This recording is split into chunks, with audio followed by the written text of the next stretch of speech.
против вас ведется война на уничтожение. На уничтожение вашей цивилизации, на уничтожение вашей культуры. Достоевский – это не ошибка в Италии.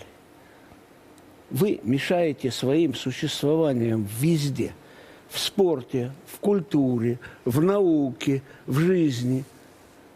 И поэтому на вас ополчились. И война с Россией, последняя ее стадия, она началась в 90-м году. Она началась в 41-м.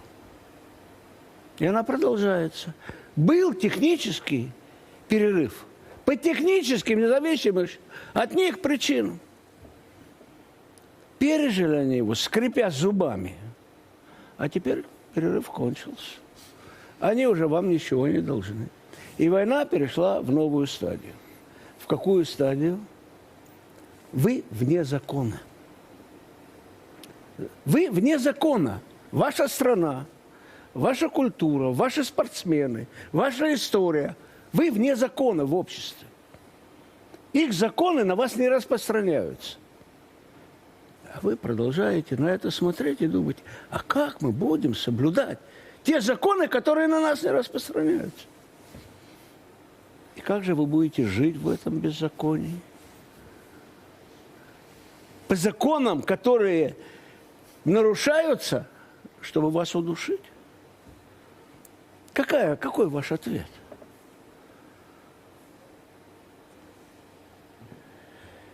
Если законы на вас не распространяются, так они и для вас, для вас вы их не обязаны соблюдать. Никакие их законы вы не обязаны соблюдать. Соединенные Штаты не соблюдают ни одни законы, кроме американских. Правильно? Только американские. А вы что? Для вас должны существовать только ваши законы. Законы ваших врагов, которые хотят вас уничтожить, для вас не должны существовать. И тогда делайте то, что вы считаете необходимым и нужным для вашего выживания, самосохранения в этом мире беззакония. А не пытаться выжить по их законам. Они же направлены для того, чтобы вас изжить. Такова ситуация сегодня. Она была и вчера, только ее затушевывали. Она была и позавчера. Вы не хотели ее видеть. Мы теперь вам показали. И когда русского ребенка избивают или уезжают в школе во Франции, это не потому что время пришло относиться к этому русскому ребенку, вопреки всем понятиям цивилизованного по их мнению мира. Цивилизация для них, не для русских. Для ваших детей нет законов. Нету. Для ваших больных нет законов. Для ваших инвалидов нет законов. Вы изгои. Так и вы и должны смотреть на это. Одно хорошо в том, что происходит, это вам показало, кто вы в этом жестоком мире. Потому что иначе вы не хотели понимать, а теперь вы понимаете. И теперь те представители России, которые думали, что они могут стать белыми, если они будут говорить хорошо по-французски и разбираться во французских винах, и ходить в парижскую оперу, ну, сказали, нет. Вы презренные русские. Мы вас больше терпеть не хотим. С вашим французским, который лучше французского. Нет. Ну так и пора это усвоить. И пора перестраивать свою жизнь в этом сволочном мире так, чтобы вы выжили, если вы хотите выжить. Если вы хотите, у вас другого выхода нет. И Лавров прав в том, что, да, наступит время диалога, когда вы победите. Если вас победят, никакого диалога не будет. Если вы уступите хотя бы миллиметр, с вами никто говорить не будет. Любая уступка сегодня политическая, это только подогреет их и даст им надежду, вас можно сломать. Вы ломаетесь, вы гнетесь. Потому что иначе как уступать? Они-то уступают когда? Только когда у них сил нет. Когда их заставляют. Когда было в истории, чтобы добровольно на Западе кто-то пошел навстречу России? Когда? В 45-м? В 814-м? Когда Суворов проходил через Швейцарию? Тогда да. А так? Нет.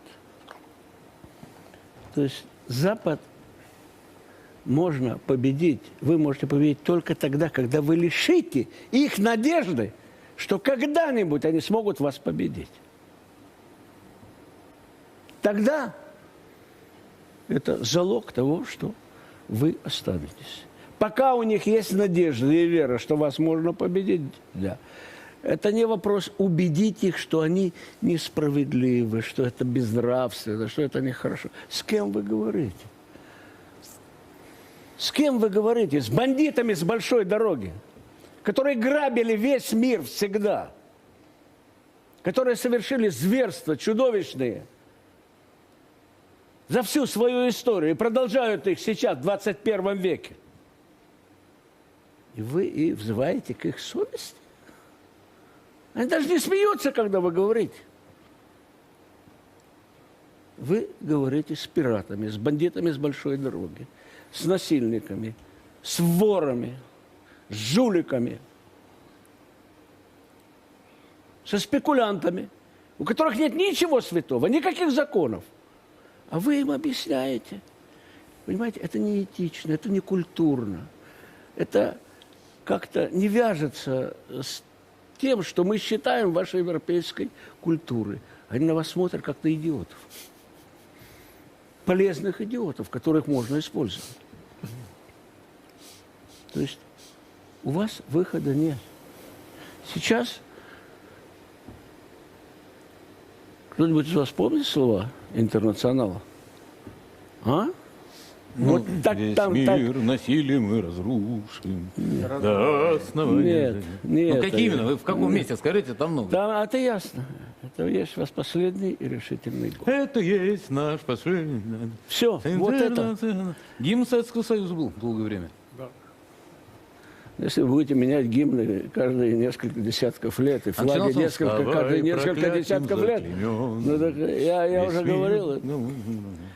Так что у вас выхода нет.